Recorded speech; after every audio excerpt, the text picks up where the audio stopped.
This is your call to action. Get prepared, America.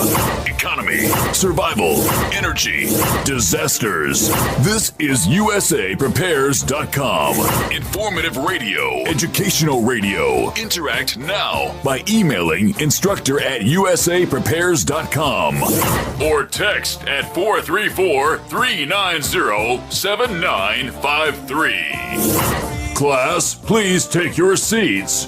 Now, your instructor, Vincent Finelli. Everyone all set? Cocked? Locked? Here we go. You dialed set correctly to USA Prepares. We're delighted you're here, and we broadcast 2 hours.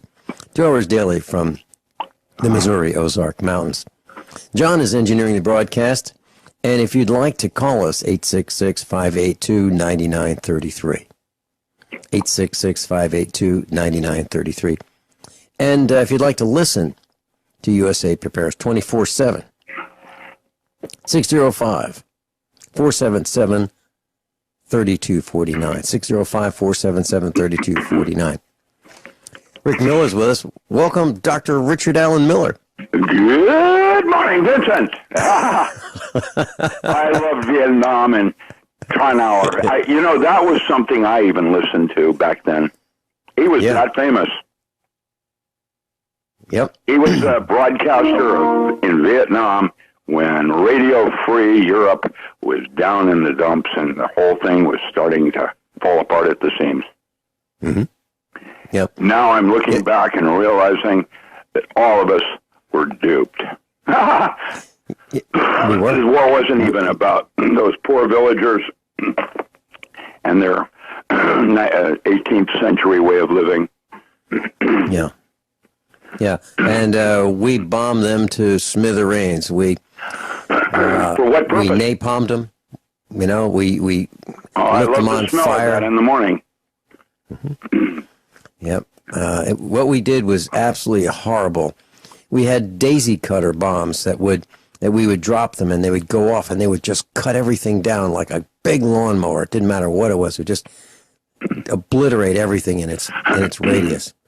That's when Monsanto was still a weapons company before they got into GMOs and the colossal giant that they have now become. Oh, no, wait a minute. They just sold to Bayer on some Nazis. Cool. Mm-hmm. Yeah. Rick, I've asked a lot of people who were in that conflict, the Vietnam War, or the Vietnam conflict. Yeah, what was it all about? What was it all about? And, why did we do it? And no one really has a good, clear answer that makes any sense. Other than money. War is good for business. When I visited you, you showed me a little button with Ford Motor Company with a Nazi signal right on it. Yeah. Yeah. It was a lapel pin. It is a lapel pin. And guys would wear these in their suit coats. And it would show the Ford blue oval, the Ford logo that's still in use today, adjoined side by side with the red background Nazi swastika. Yes. And so Ford was saying that they were aligned with Nazis. No question about it. And it was good for business. Yeah, it wasn't. They sold us both weapons, and they sold us both automobiles, and they didn't care who you were. They just made money, which was and Harvey. That's where war became what it really is. Harvey Firestone was a good friend of Henry Ford, and for many, many years, all new Fords that came off the assembly line were fitted with Firestone tires. So if Ford was in it, Firestone was in it. By association. Let's talk about Mobil Oil and how they got in it and the oil thing. Listen, the whole thing's nuts. I was in graduate school at the time. My graduating class, 62, we were not at war with Vietnam, and yet my entire graduating class went to Vietnam, except people like myself that went to graduate school and then were allowed to make weapons as graduate students. I did. I made the first infrared visual goggles. There were 17 of them that were made, and I was one of the 17 graduate students that put that together for Vietnam. And, I didn't understand then what the, peace sign and the love, his free love meant. I was right there, part of it, all in the 60s. But guess what? Half of my graduating class never came home. And Don White, I was best man at his wedding, 1 week later, they didn't even have enough of his body left to even identify him. I lived it. 62 is when I graduated, and that's when all my buddies went, football players, wrestlers, kids I went to high school with, they're gone. Yep, and the Vietnam War was 1954 through 1975. I remember when Lyndon Baines Johnson did not want to end that war. I remember. Why would he want to do that? It was good for our economy. Yeah, and that's why we've said for a very long time here, never reelect anyone, because that's the kind of stuff they do. And I got to tell you, I've talked with parents, I've talked with high school boys about enlisting in service and the reasons not to do it, and they don't want to hear it. They love that uniform. They love the and they want to support our vets, and that part has meaning, but it is ill-placed because of the wrong intentional reasons. Yeah.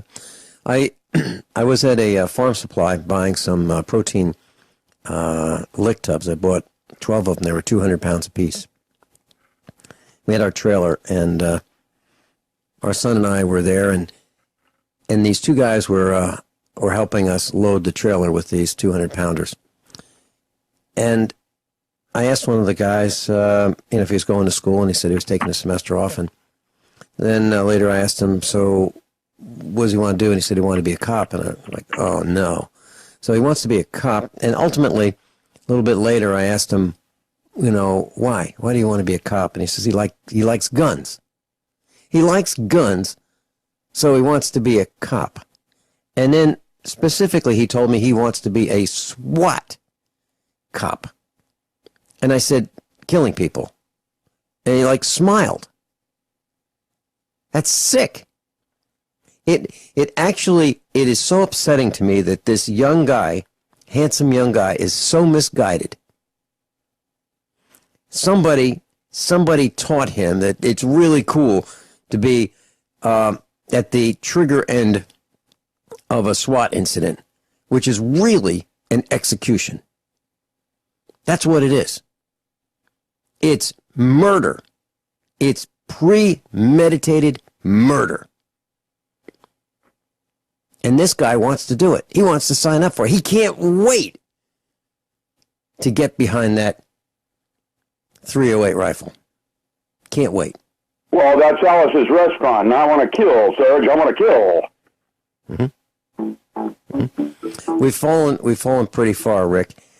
And I remember talking to some parents of a high schooler many years ago and explaining, when your son enlists, he's not the only one that has a gun.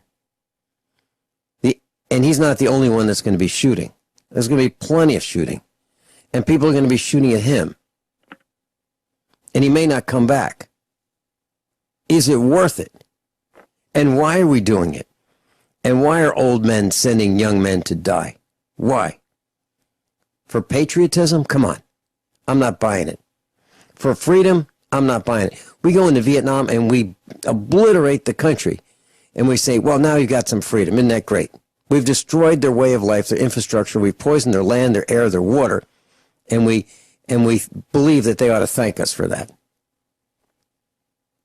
That's just one small country that we've picked on. It's like the big, mean giant. I'll see how I speaking on just these- tangented us from what we decided we were going to do. That's Hey, what I'll tell I you- love about all you, right. Vinny. You're so cool.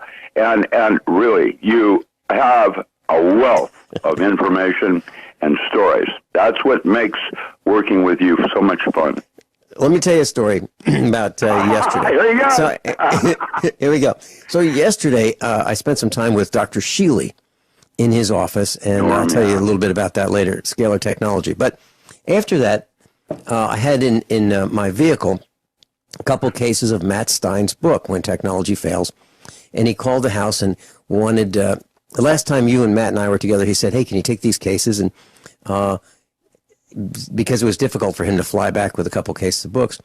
So I said, sure. So I put him in my truck, took him back to the farm, and he asked me if I could, contacted us, asked me if I could get him over to Pensacola, where he's going to be speaking. So we said, sure. So I had him in my car, and the UPS service center only opens at 3 to 6 p.m. in Springfield. So after Dr. Sheely's broadcast yesterday, I had a little bit of time. So I went over to Sam's Club, and I was in line to get a bite to eat. Normally I don't do these kind of things, but I did. And I was in line, and I turned to the woman behind who just got in line behind me, and I said, are you looking for the longest line? Because if you are, this is it. And so we're, fortunate enough to be in the longest line. And she said, sometimes it goes a lot longer than that. And then the guy behind her said, yeah, I listen to you on the radio. And so he recognized me from my voice. And You're he said, tuned, man. oh, well, here's what happened. We're going to get you. So I said, well, there's a table over there. Would you like to, have a bite to eat together? So we chatted, and then he told me about the story about AT&T. He's one of the guys that listens on the telephone. So he calls that listen line number, which is 605-477-3249, and AT&T beat him up. AT&T threatened him because he calls that number, listens on his unlimited long distance to USA Prepares every day. So AT&T threatened him. So he had to switch to a different cell phone provider because AT&T gave him a hard time about listening to USA Prepares. So that's the story. And guess whose name came up during our little snack together? Rick Miller. And all the cool stuff that Rick talks about. So it's a small world. And that's a little story about what happened yesterday. Dr. Richard Alan Miller's with us. I'm Vin Finelli. This is USA Prepares. We'll be right back. So Rick, one of the people I met yesterday, the same man that I had lunch with, or a bite to eat with at Sam's, is a registered nurse, and he's a hospice nurse. And I've invited him to come on the air with us, and he's going to think about what that means because he wants to talk to his company to get permission to do this.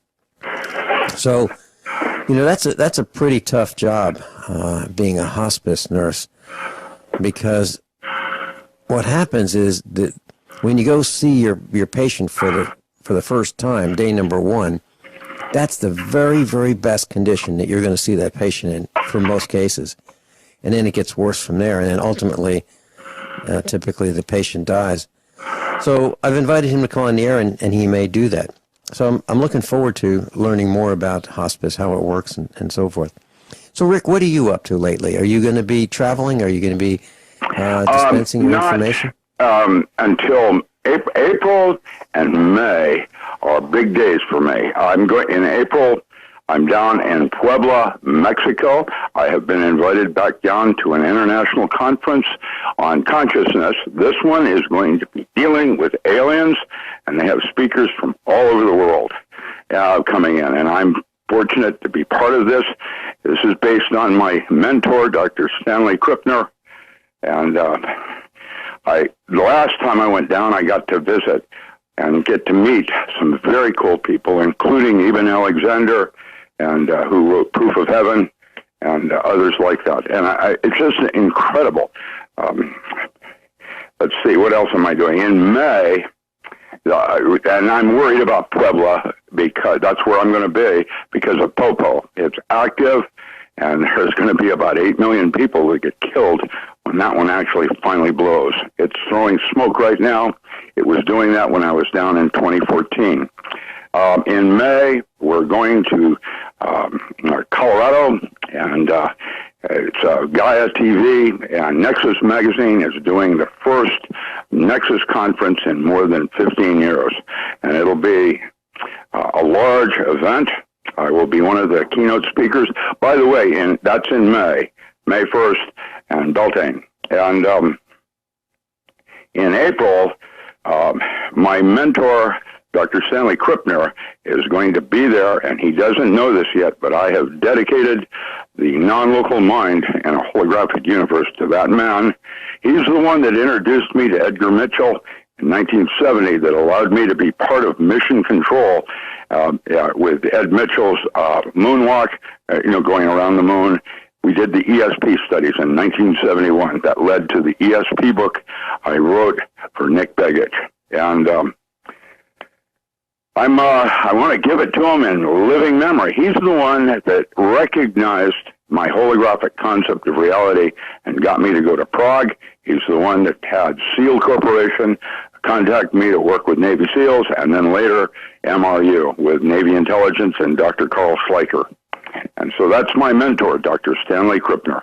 He was Maimonides Dream Labs up in New York with Montague Ullman and wrote Dream Telepathy that led to Dreamscape and other movies that were like that. That's based on his work. And then he's the one in Prague that published the Psychoenergetic Systems with Gordon and Breach and included my works in there and my presentation in the International Conference on Psychotronics. That's way back in the early 70s, and he's still alive. He's formed Saybrook Institute out of San Francisco, humanistic psychology. He's a psychologist, and so he's been my friend. He comes up to visit me every year when he comes to Ashland to do Shakespeare, and so he got a chance to meet Julie. I'm very excited about Grace Thorne. Hi, Grace. Yes, I'm giving her a ring. But it's going to be nice when Grace finally moves back where she belongs out here. It's just not the same without her presence on a daily basis here in Oregon. A lot of people class, for those of you who have not heard the name Grace Thorne. Grace Thorne is a USA Prepares instructor, and she at one time was a 6th grade teacher in Ryan, Oklahoma. And every 6 weeks or so, she would occupy the conference room at her school with her entire class, her 6th grade class. And they would prepare questions that they wanted answers to that they couldn't get out of their books and from other sources. And they would come on the air with us one at a time for 2 hours and ask their questions of Dr. Richard Allen Miller. So, Rick, I was visiting with Dr. Sheely at the International Holistic Medicine Clinic in Springfield, Missouri. And he has this room, which he calls the Scalar Room. He and Dr. Sergey Sorin operate this practice in Springfield, Missouri. And they have this room that's like a conference room, and it has these 4 scalar energy, I'll call them transmitters. And they are powered up, and they've got blinking lights. And when you go into this room, there's a sense of calm within a minute or two. It's almost instantaneous.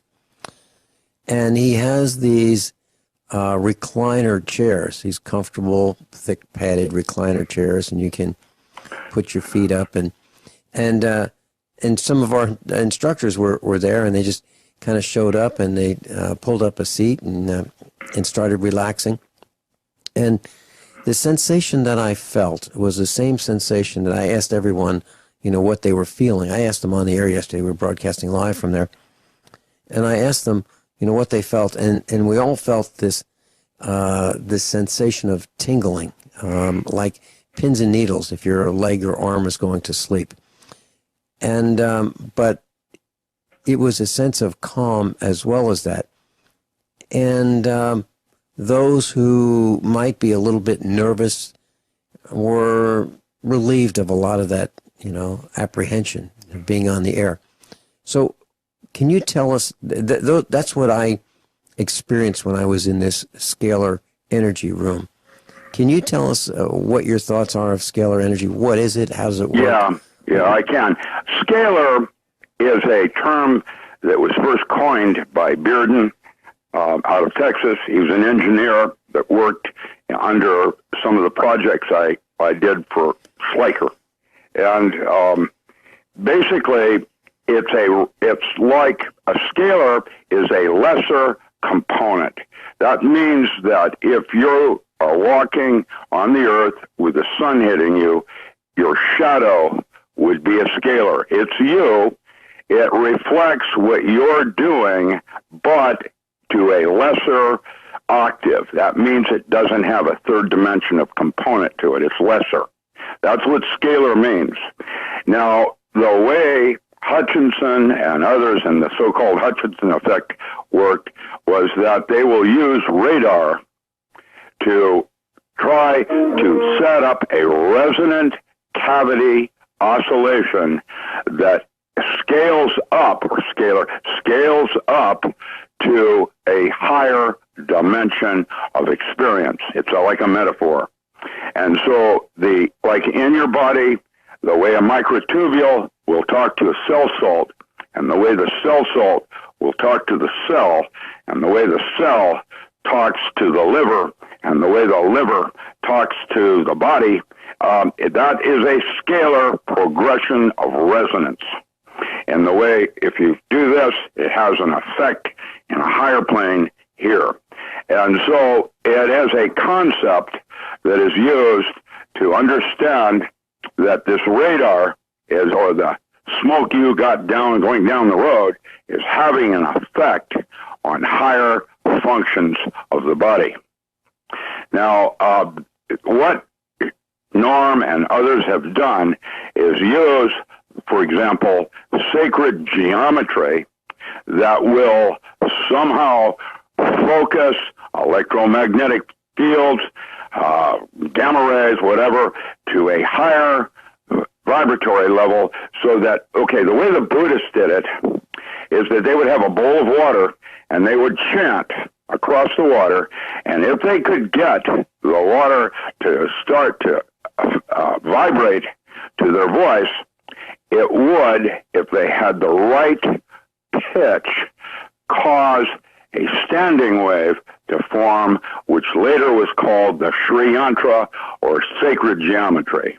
That's where sacred geometry came from. Cymatics started with water and sound, and the relationship of and if you did that correctly, a vibratory wave would go across the water for the rim and the size of the bowl. That's called, that Bessel functions, that would set up a sacred geometry. That's where it all came from in the terms of cymatics. And basically, it is a resonant cavity oscillation. And if you do it just right, phenomena happens on all levels of the hologram, all the way up into 5, 6, and 8 dimensions. It goes right on up the scale. That's why they call it scalar. Now, it is a metaphor of what Norm, others have done, and when they do it in the right positions in their house, the right positions on Earth, now the Earth becomes a resonant cavity oscillator with the Bermuda Triangle, the Orion Vortex, the da-da-da-da-da, that we have found phenomena across the Earth, what were called ley lines. And that's why you put all the churches in that direction, and you put all the castles in that direction. And there were places where the castle would go, and where this came out of Druidic magic and those systems from previous epochs. And we studied these in the military, and later had scalar weapons, one of which is what we call silent squid, or what later became synthetic telepathy, where you use a microwave band, and then you can heterodyne on that microwave band voices so that you can hear them in the head, because a microwave would cause the temporal lobe to resonate or ring, like a bell, heat up slightly and become liquid crystal. And then it would be able to hear the voices in the head using 0.3 to 3 gigahertz. It's technology. Now, what Norm has done is set up his chamber or magic circle, or the place where he does business, where he has a closed system where you can get away from the noxious, toxic vibratories of the earth itself and get into a place where you're more centered for yourself, and then you can do the work you're supposed to be doing, whatever that is. I don't know if you got all of that, but it's a simple concept of scaling from one dimension of information to higher dimensions using resonance. So Rick, the feeling that I had, the feeling that the others in the room had during that broadcast, 2 hours, are those what you would have expected us to feel, this tingling sensation? Everybody's going to see the color differently, hear the word differently. Is red the same for you as it is me? Yes and no. Yes, yes.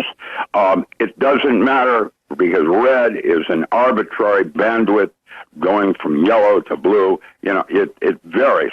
There's, and so why is it that we call this one red? Actually, they're all different colors, and everybody feels slightly different, because it turns out we're all different tuning forks. However, there are bandwidths where everybody agrees, yes, that's blue and that's purple.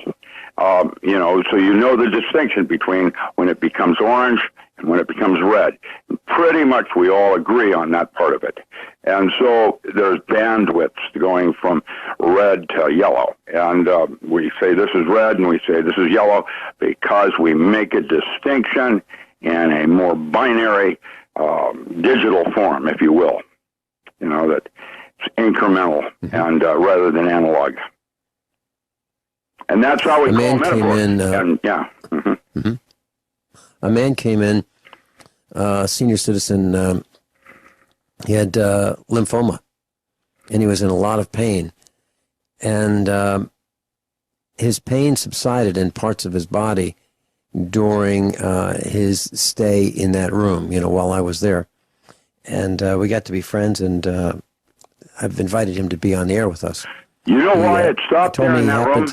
Because, and I'll tell you why, because he had anger, and when he went in that room, the anger subsided. And anger is the first step toward cancer. I don't know anybody that has cancer that did not first start with anger. And that's what... It's very interesting that you say that.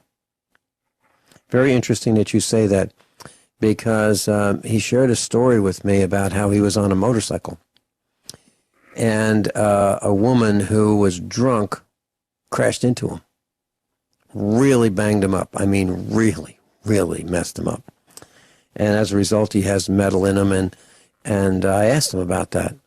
I said, I think if my son were involved in an accident or somebody rammed into him and he were able to get up and that were the situation, he would walk up to that person and say, "Are you okay?" And if the person said yes, my son would knock him out right after that. For being insensitive, for being stupid, for being careless, and for banging my son up. I mean, I can just see our son doing that. Actually, I can see both of our boys doing that. Not that I said, if somebody runs into him, the first thing you do is see if they're all right and then knock them out. I've never said that to them, but I can understand how they would just react to stupidity like that. And the man said that, he was angry for quite a long time. Very interesting that you mentioned that. So, and that's how it works. I'm quite certain that there's another scalar concept where anger vibratories up into the physical plane. That's why all illnesses... But I can tell you... Yeah. I Trying can to give tell you a you that. metaphor, on how to look at what a scalar really means. Yeah, it's brilliant, Rick, what you're doing. I can tell you that, this guy and I, he happened to be a Hollywood stuntman for a couple of years, and we were talking about that, and we were laughing and having a great time.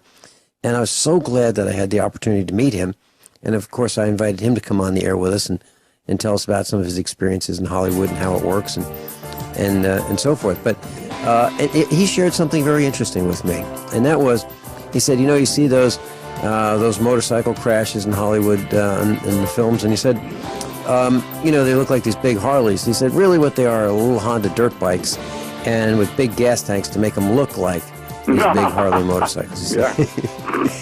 He said they're not, and it's a little easier to take one on a spill and survive it if it's a little Honda with a big gas tank rather than a big Harley. Dr. Richard Alan Miller's with us. Class, if you'd like to read some of his books, buy some of his books, you go to docram.com, DocRam.com, Dr. Richard Alan Miller.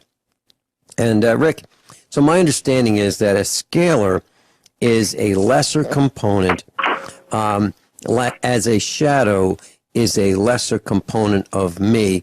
A shadow of a building is a, yes, or a shadow is a lesser component of a building. That's the key word. In this case, your shadow is with the sun. In Norm's case, it's with electromagnetic radiation and da-da-da. Okay, it's a lesser component reference to something else. Okay, so would the shadow be a lesser component of me, or would it be of the sun? It's a lesser component of you in reference to the sun. And that's why in previous epochs, they would call the shadow a demon. It was a lesser component of an angel. It was a fallen angel, a lesser component. An angel is more than human. Then you have human in 3 dimensions, and then in 2 dimensions you would have shadow. And that's why in Jungian psychotherapy they call the shadow your demons. The lesser parts are a projection of the shadow. When you can see something evil in someone else, that's the only reason you can do that is in reference to it having existed within yourself. All right. So I just took you to another level of concepts. And I want you to understand that it's always, scalars are always in reference to some system. And in this case, it would be your shadow would be in reference to the sun. Okay. And the man who came into the scalar room while I was there, who had lymphoma, his pain subsided. Now, is this possibly mind over matter, or is this the possibility that his...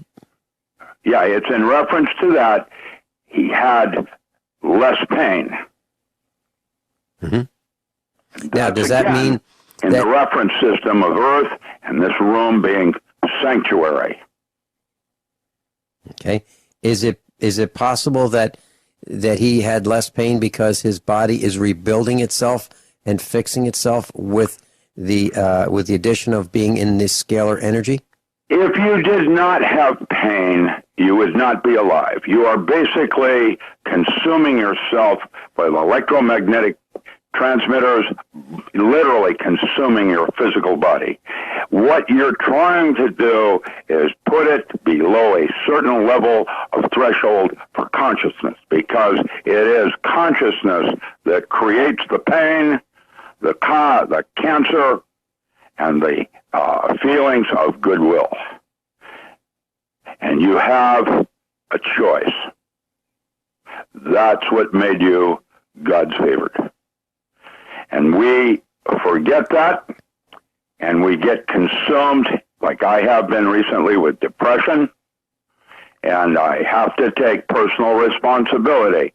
And having sanctuary, whether you do it in hypnosis, a scalar room like Norm has, that is what is written about in my ESP book called The Mind Room, where you go briefly for sanctuary. You draw a circle around yourself, and you become within yourself. rather than being external to all the influences of soot, Fukushima, and war. It's a metaphor. That brings to mind going to church, Rick. Well, then that's what the church is about, and why churches at one time in history were put here, not there. So is there scalar energy within a church that is just there? And is that why some people feel better about going to church? The power of the group will actually consecrate a situation, just like we could if we all went kumbaya and decided we had enough of this BS going on. World thought would change. Well, that's what the Catholic Church tried to do with every Mass. There you go. Stand up, sit down, genuflect, all in unison, ready, set, go.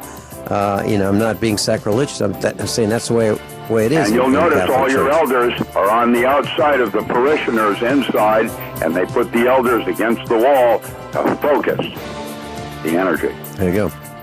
Rick, we'll be right back after these short commercial announcements and top of the hour news. Dr. Richard Allen Miller's with DocRam.com. Everyone all set, cocked, locked? Here we go, hour number 2 of USA Prepares with Doc Ram, Dr. Richard Allen Miller. During those commercial breaks, it actually works for me. I got a chance to call a guy who's going to be an instructor at USA Prepares, and he owns the largest tractor salvage yard for Deutz Fahr dealers, DEUTZ, tractors in the United States. And so I placed an order with him. I've got, so during that last commercial break, I got 8 valve cover gaskets ordered, a front lug nut, a used power steering cylinder, and a used seat, because I bought a tractor without the original seat. And it's got this Volvo S80 luxury seat in it, this leather seat in this tractor, and the seat is so big I can't see behind me. So I ordered a used seat that actually came with it. Why did I order a used seat? Class, a seat for this Deutz tractor, this 1985 tractor, is $1,400 for a new seat. Rick, is that crazy or what? No, $1,400. You just did a change in lifestyles right then without even knowing it, and it was sacred. And the reason you did it was because of something I said. Mm-hmm. That's the way resonance works. Yeah. So I talked to the owner of it's called WardBrothersTractor.com. And he's going to be an instructor. I really like this man. He's helpful, and he's going to send me a diagram of how a power steering cylinder is put together on this particular model tractor. He's a really good guy. So, for those of us who have these German tractors, he's going to be a real asset in helping us. And I told him I was on a budget, and so I was able to get the valve cover gaskets. I needed a front lug nut. A front lug nut for these tractors can cost as much as $10. I'm talking about for a lug nut. Why? Because it's kind of a special size. It's a pretty large lug nut, but $10 for a lug nut is pretty high, and I was able to get a used one for $2. So I'm delighted with my purchase to fix that tractor. And why am I fixing the tractor? Because it's freezing cold here. It was 18 degrees this morning, and it's a cab tractor, and if I get it working right, we'll actually have some heat when we go to feed the cows in the winter. We'll have a cab around us and heat if we have enough time for it to warm up. So, Rick, we were talking about scalar energy, and I really appreciate your description of scalar energy in the well, in the it's first a metaphor. It was a concept. Mm-hmm. That's what made Bearden's work so important. Conceptually, it moved us from looking at things from one way to looking at things a different way. Which one's right? It doesn't matter. That's what's called magic. It is physics with a mystery school. Mm-hmm. We and don't know exactly what resonance actually means, and here I am, a world authority in resonant cavity oscillators. Did you know that the microtubule in your body, that's a little protein that has structured water in it, that Jerry Pollack wrote about, it, causes muscle to behave and act the way it is why they say there's memory in your body. Like if you have a certain kind of body style, it will automatically tend to want to go back to that place, just like you do with anger. Well, as a metaphor, that lives on in memory and structure after you die. There is something more going on regarding the concepts of space-time that also have to do with resonance. You were talking about memory, and what came to mind is, if you get a dent in your car, if you bang it out quickly, the metal has a memory of the way it used to be. So if you do it quickly, you can get it back, pretty much the way it was before. And I'm wondering if that is why, let's say we have a job and we're going to work. We go the same way, same path every day we go to work, and we don't want to deviate from that memory. Is that what that's all about? Yes, it has a tendency to want to hold true rather than in the universe, which is always about change. That is why we are in a cavitation ball with a black hole leading to a white hole. Or, more precisely, we're probably mislabeled that wrongly, and we're actually in a white hole going to dark matter. Who knows? Where we are today, we don't understand anything. It's all about concepts, and what is real is imagination. And anger is a tool to be used to wash a floor.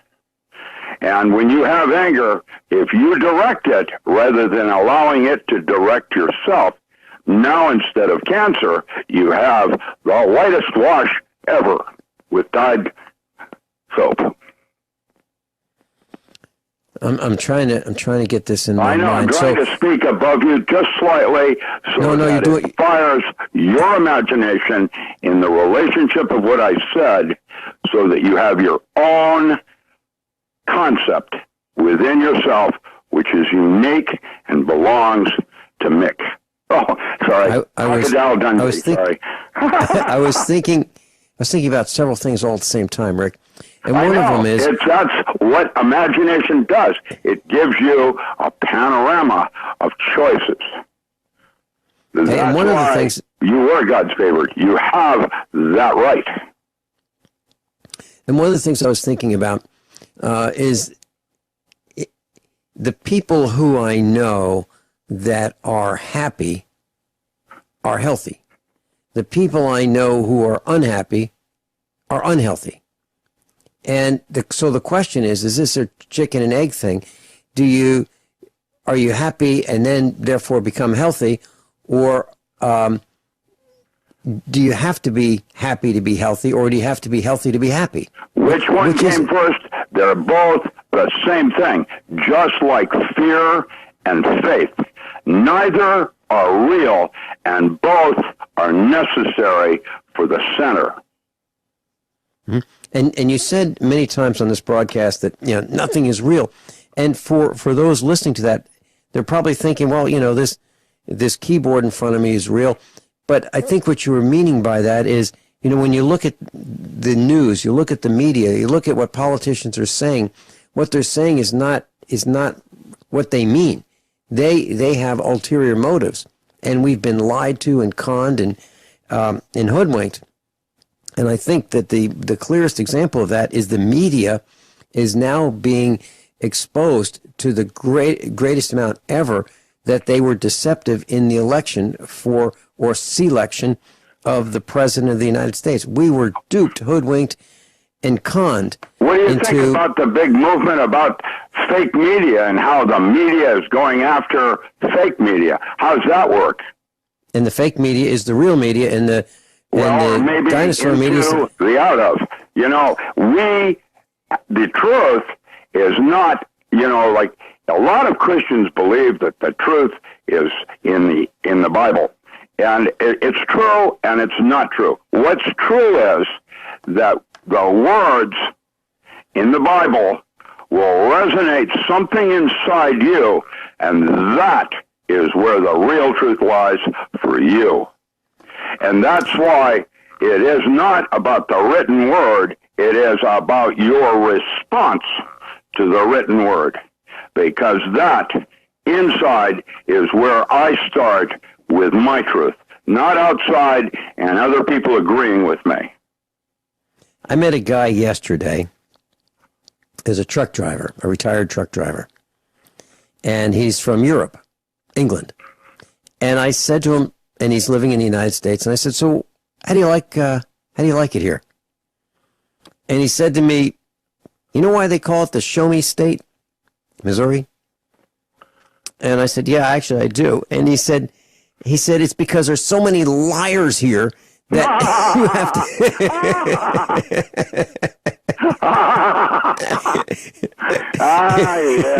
Yeah, I gotta love it. You gotta love it. and we were right down in the epicenter of the Bible universities, right? Just on the edge of Springfield, Missouri, and they have these, Bible colleges and universities there. And he said, and we're right in the middle of these Christians, and these guys lie more than anybody else. Well, that's the deal. It's what you try to walk your talk, and that becomes your enemy. I.e., it's like charismatics. It's not that he has the truth and nobody else does. Truth is true inside each of us, even if you're a Buddhist or a Muslim. It's walking your talk that is the challenge and what is called spirituality. Not what you do, but how you do it. You have that choice also. And that is where getting closer to God occurs. Spirituality. Not what you do, but how you do it. It is the difference between intent and purpose. And each of us have a different purpose to make the whole right. And if it seems as if you are in conflict with another, that part is God's will for the balance of everything. God's not at war in my universe. God's not at war with the devil. The devil only occurred approximately 2,000 years ago when the Church of Rome put God at war with something, and God's not at war with anything in my universe. He is. It is man who has created the devil and the polarization of God into something lesser that is somehow in conflict with something. I had to love Flip Wilson. God, the devil made me do it. Geraldine. Yeah, that was a great concept. The devil made me do it. Well, because if you see evil in someone, that's the only way you can do that, is if you had it within yourself so that you can see it in another. And that's the interesting thing about politicians. I find it so difficult to figure out what they're up to because it's so foreign to me that anyone would do. Exactly. Now you're getting back into the resonance. That's right. Yeah. Stay true to yourself. That is, if you do that, and that's where you find mastery. And a master will be. Doc Ram's with us, and if you'd like to go to his website, docram.com. DOC as in doctor, RAM as in Richard Allen Miller.com. DOCRAM.com. Rick, I was driving or traveling through Springfield, Missouri yesterday, and I was stopped at a traffic light, and there was cars going through the intersection at the other direction. So I was waiting at the red light, and cars were trying to go across the intersection.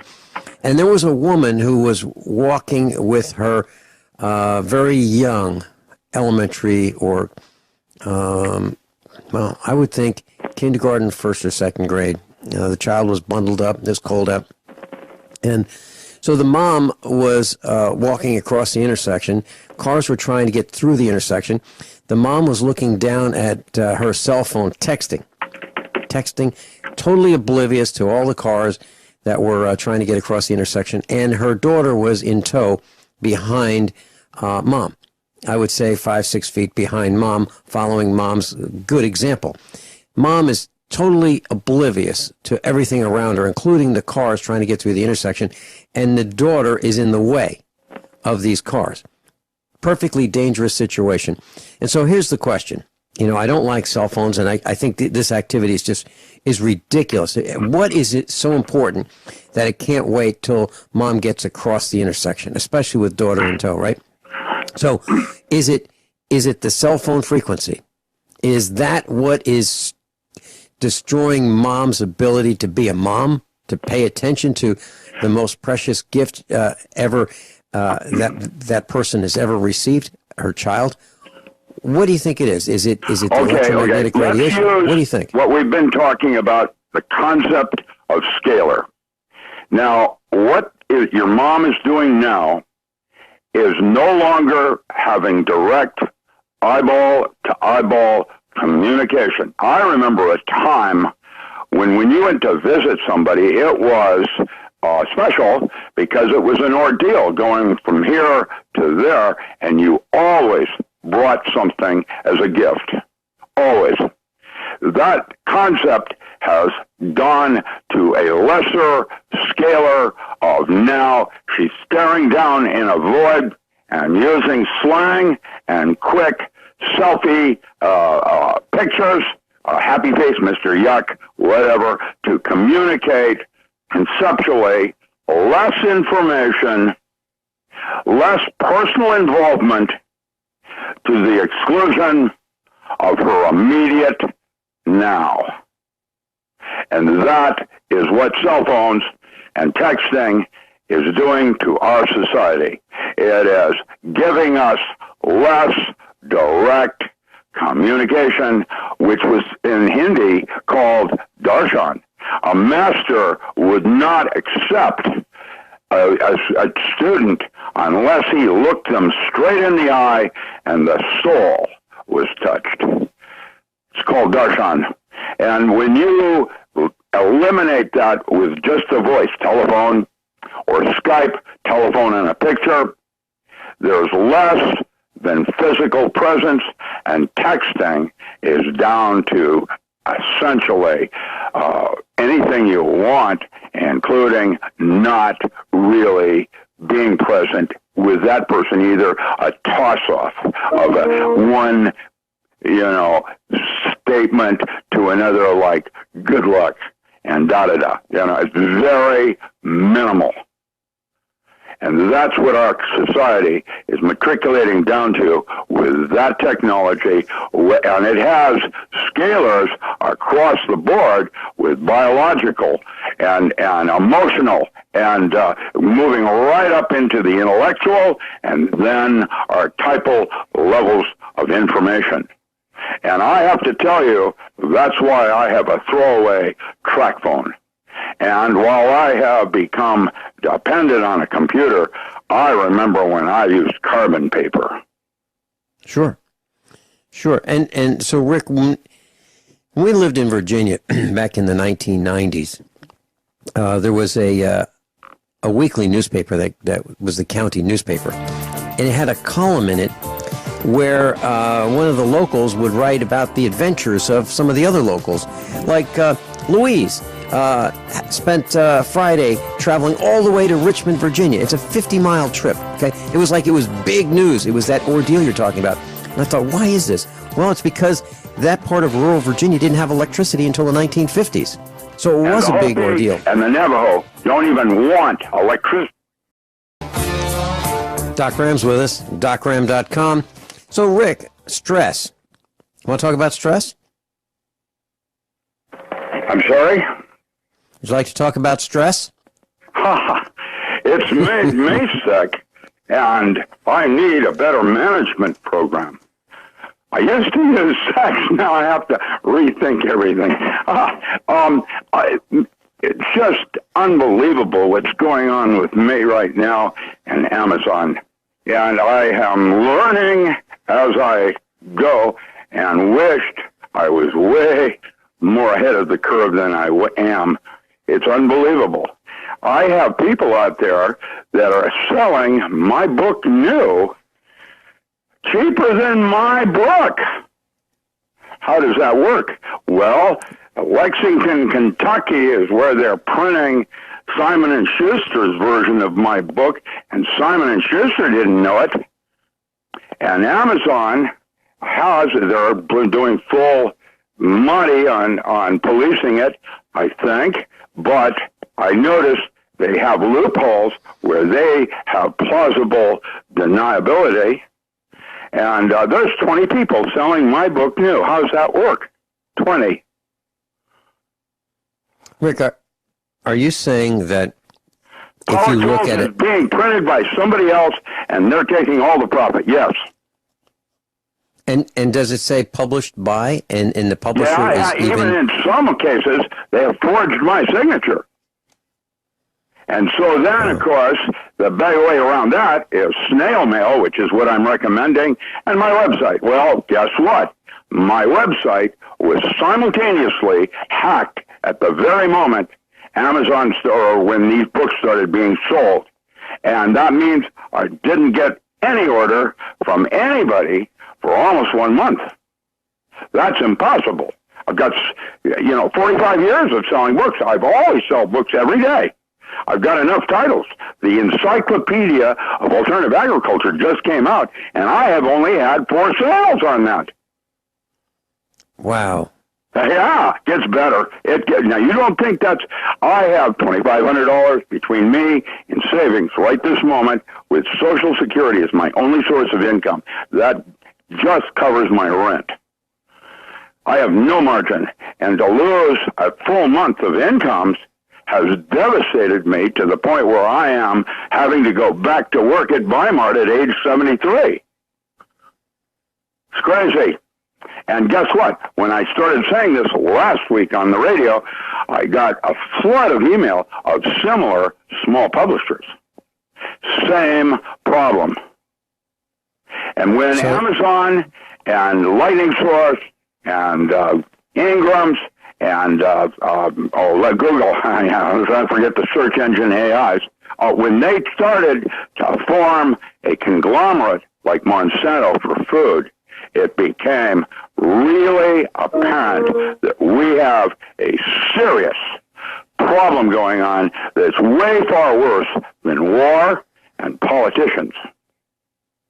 And I am only at the tip of that iceberg. And yeah, I was depressed. I'm broke. I can't even have a Christmas this year. And so I need people to buy my books from my website. And guess what? That got crushed, so they had to go to Amazon. Guess what happened then? It's really upsetting, Rick. Yeah, a lot of hard work goes. It happened to me this last month. I had from November, I had no sales. A few books here and there, but really on Amazon, these are very serious problems, and we'll investigate. It's taken them 2 weeks, and I haven't heard a word from them yet. Continues to go on and on and on. If you don't ask the right questions, it has plausible deniability, and they are free to take over. That's what they do. And so we're talking about people who aren't too bright. They're not bright enough to write books, so they steal them. Well, that's one way of looking at it. No, it's I'm a sucker, and suckers get what suckers deserve. Yeah, see, I don't look at it that That's way. what capitalism is about, and why both capitalism and communism, kind of like fear and faith, don't actually get you there. Faith isn't going to work any better than fear is. Yesterday, I talked with a mass murderer. He called me from prison. The man is a paranoid schizophrenic, and yet he was a very solid person. What happened? 18 years ago, he had paranoid schizophrenia. He thought his family was sneaky working for the NSA Army, and killed them all. And for 18 years, he's been in lockup, and he only listens to certain people on the radio, and I happen to be one. It's interesting that he called me at the very moment my girlfriend and I were watching Criminal Minds. But I really like the men, and I've never a serial killer. It turns out I've had a lot of strange people around me, just like we all do, and we don't know it. That's the way it works. When I was teaching at the University of Washington, Ted Bundy and the Green River murderer both were sitting side by side with the first two victims in the class I was teaching. Had no clue. And when I watch Criminal Minds, which is based on real events, I start to realize that there's more aberrance out there, and that there are predators that take advantage of all of us, even on a local level. Let's talk about that. Let's talk about these predators. Let's talk about government pedophiles. Yeah, I knew you wanted to do this one today. Yeah, you saw some posts I put up there on the pedophile thing. Yeah, in England. They're busting, and now they're starting to realize there is a system of magic like voodoo that has centuries of tradition using small children for their energy. I helped break a pedophile group in Olympia, Washington, back in the 70s, like I did Scientology's group in Boston called The Process, when there were cults going on with L. Ron Hubbard and trying to process somebody using mind control. This is a system of magic that uses youth and the energy of innocence, like voodoo uses blood spurting all over the place, scaring everybody with a chicken running with its head cut off. That energy sparks the imagination and weirdness in each of us. There's your shadow.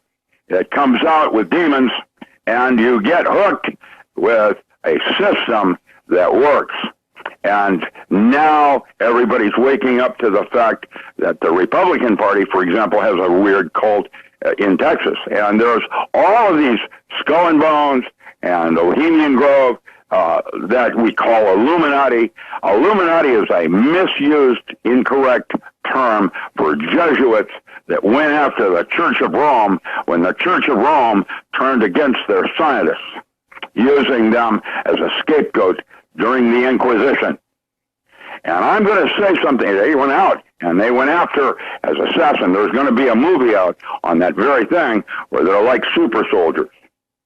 And I have to tell you, what's going on in our society right now is that there are, number one, too many people in the world. But the reason they want less people is it's easier to control that machine. Well, also, if you look at Paris and if you look at some of the other countries that have high population densities, the air pollution is unbelievable. I mean, you can't see. China is down bad with worse than anybody could possibly imagine. Mm-hmm. Rick, when you were you ever in a fraternity? Yes and no. Not in college. When I came out of graduate school, I got rushed like high school kids get rushed going into college for the first time. Mm-hmm. I was married. I was a dormie that later became an independent. I lived next door to Sigma Nu, and my best and longest friend is a criminal lawyer, now retired, that was at Sigma Nu, and we've been friends since forever. The reason I ask is I was a fraternity member back in the 70s. Which house? Of an Tau Kappa Epsilon. Gotcha. TKE. Each one's different. And at the time, it was considered the world's largest international fraternity. I don't think it is anymore, but it was. And I was the president of the fraternity, and I was, before I was initiated, I was asked if I'd like to be initiated at the International Conclave, which is held every 4 years. And I reluctantly agreed. And I remember going on stage in front of, I think, 4,000 people And there were only a couple of us. I mean, just a couple, literally, not like 20, just a couple of us who were initiated by the Grand Preakness, and that's what the Grand President's title is, Grand Preakness of the fraternity. And he was wearing this these robes, and he looked like the Pope. And I remember just as we were going on stage, my sponsor said to the guy next to him, "Okay, do you have the blood?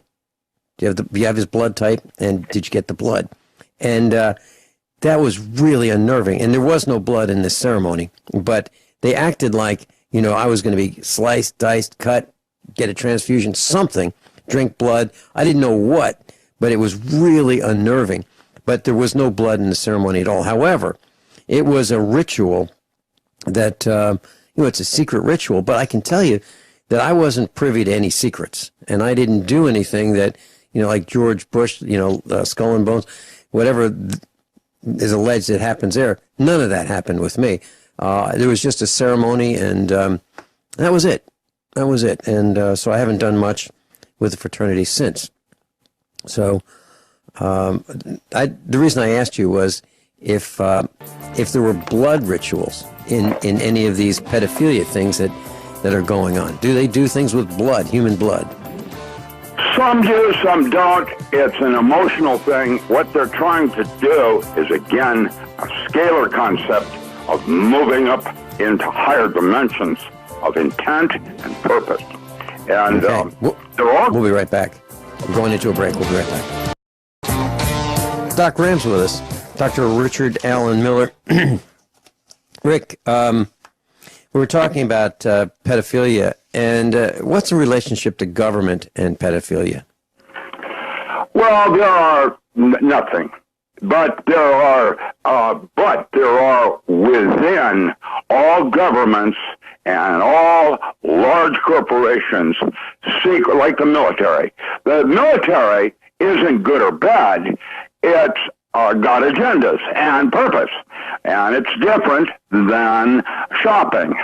So with that said, within each organization, large bureaucracies, there will be small cults that develop their own interdimensional purposes, which are self-serving and different than the large one. The U.S. Forest Service and BLM, for example, come to mind.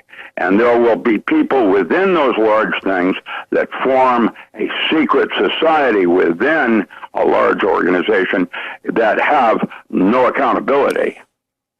And okay. complete, how about, all right. Complete, how about, what do they call it? No accountability. Like within NSA, they're outside the law. Mm-hmm.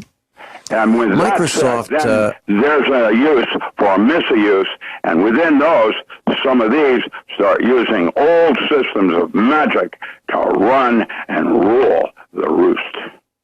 And it is ever present and always part of what you get when you have organized religion, organized government, organized. Whenever you have that, within that, there will be people that will try to misuse the system's full intent or purpose.